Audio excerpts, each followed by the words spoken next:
The story of Saturn in Roman and Greek mythology is a beautiful one. Saturn is the original head of the pantheon and has several children. However, Saturn, the god of time and the lawgiver, fears his children because he knows they will overthrow him. To prevent this, Saturn decides to devour each and every one of his children. All except one, Jupiter, also known as Zeus, are devoured by Saturn. Jupiter eventually grows old enough to challenge Saturn and saves his siblings from Saturn's stomach to create the new order of Olympus. This is a story that we are seeing behold us today. Many boomers worship the same god and practice the same belief system, which led to his downfall, and will lead to them being the most reviled of generations in history. While I mentioned Saturn is the god of time, and also known as the lawgiver, there is something else which truly binds Saturn to the material world. Saturn is the god of wealth. Have you ever noticed how many good things in the field of finance are associated with black, like the color associated with Saturn? When you're operating at a net profit rather than a net loss, you are in the black. The majority of retailers are often in the red and unprofitable until Black Friday. If you reach the highest levels of trust in banking, you are given a black card with access to exclusive investments and massive credit lines respected amongst the financial elite. An indication to financial institutions of a healthy market is being above the black line. How about the symbolism of finance, however?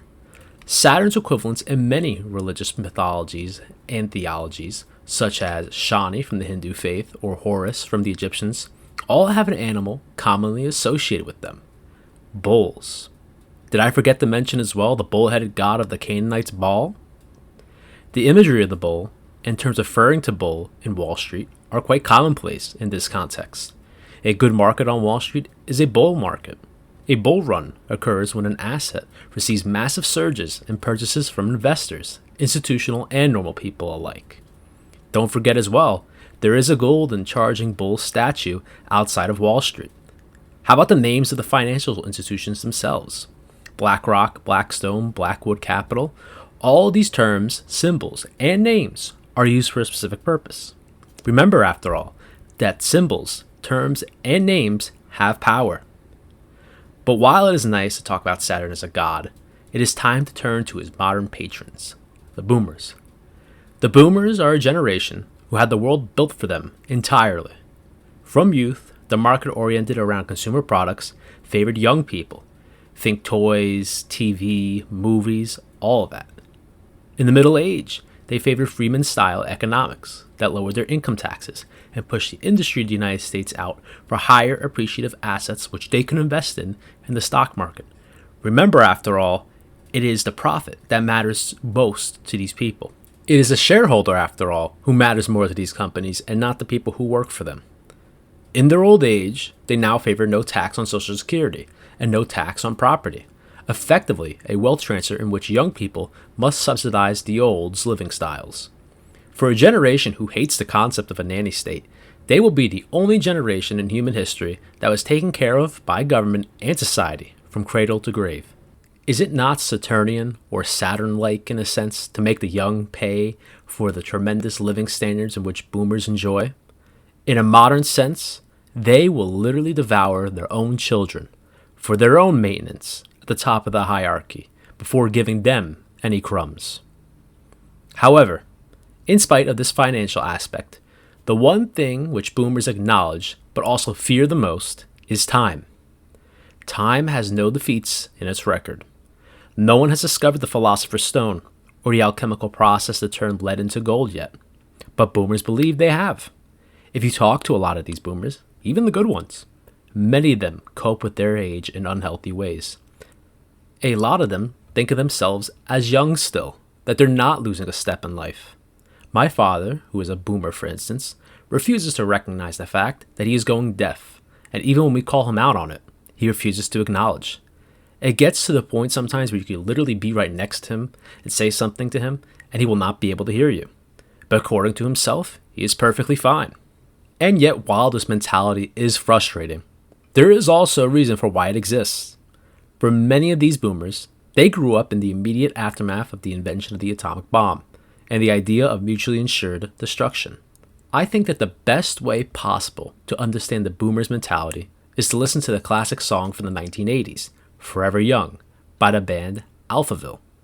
This song itself is literally talking about the idea of mutually assured destruction and nuclear bombs exploding everywhere, and how these people want to be forever young. For reference, when this song came out in 1984, the youngest boomer was 20, and the oldest was 38. I guarantee you, after all, if you had the genuine fear of not knowing when your last day might be, even if it is parabolic and in the distance, as in nuclear assured destruction, I guarantee you your perspective of time would be changed. While it is easy to complain about boomers, and a lot of the complaints are valid, it is important to understand that not all boomers are these Saturn worshippers I describe. The majority of boomers in my family are not like this, for instance. I guess it's just a rarity.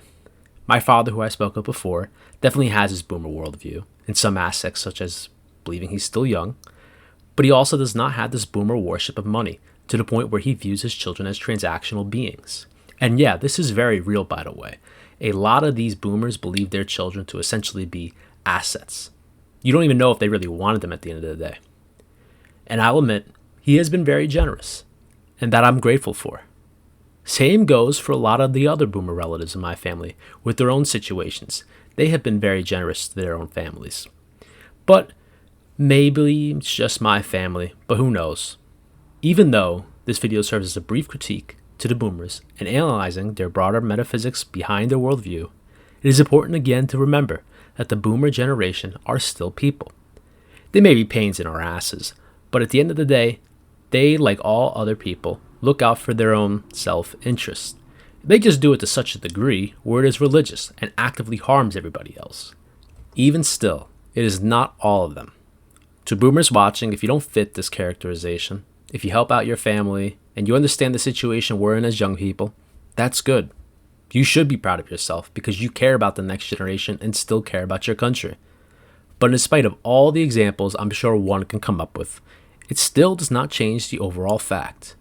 Boomers worship Saturn, and they continue to devour their own children in the way they govern for themselves and themselves alone, and not the future.